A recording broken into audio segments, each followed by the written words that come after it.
Bonjour, mesdames et messieurs, bienvenue dans ce flash d'information. 534 744 candidats sur l'ensemble du territoire national débutent ce mardi les épreuves du CEPE, le certificat d'études primaires et élémentaires.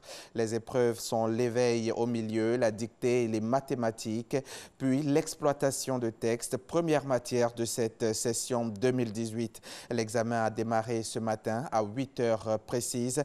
Notre reporter Patricia Omoetia s'est rendue à l'école primaire publique des Deux Plateaux. L'école primaire publique des Deux Plateaux qui abrite 2 centres d'examen accueillant plus de 600 candidats. Pas d'incident majeur selon la directrice du centre.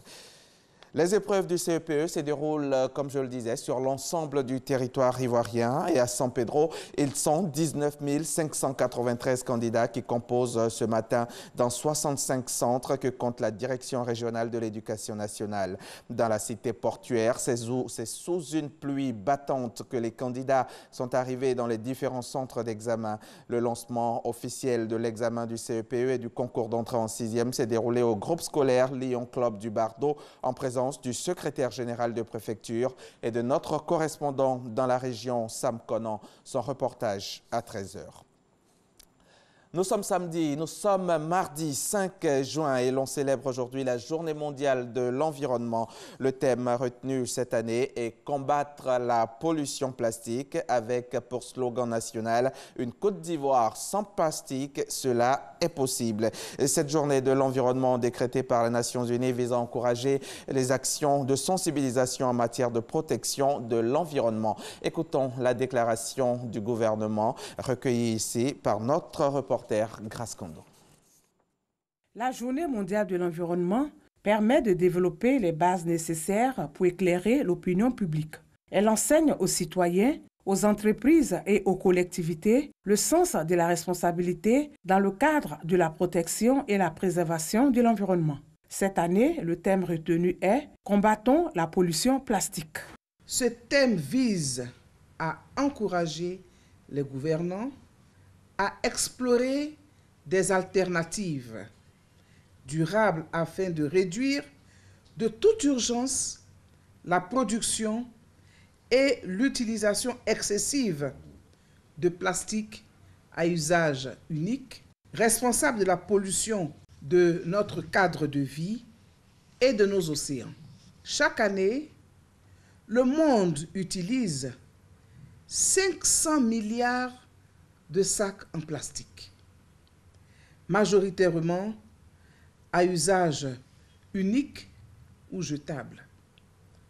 Par conséquent, au moins 8 millions de tonnes de plastique finissent dans les océans, l'équivalent d'un camion à ordures complet, à chaque minute, causant la mort d'1 million d'oiseaux de mer et de 100 000 mammifères marins.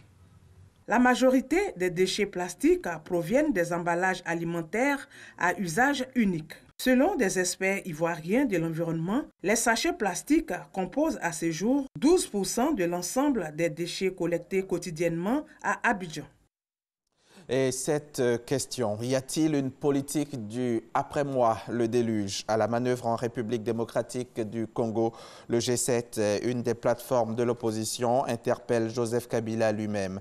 À 6 mois des élections, ses anciens proches du chef de l'État dénoncent les erreurs relevées par l'Organisation internationale de la francophonie dans le fichier électoral, mais aussi les messages des proches du président congolais faisant la promotion d'un 3e mandat.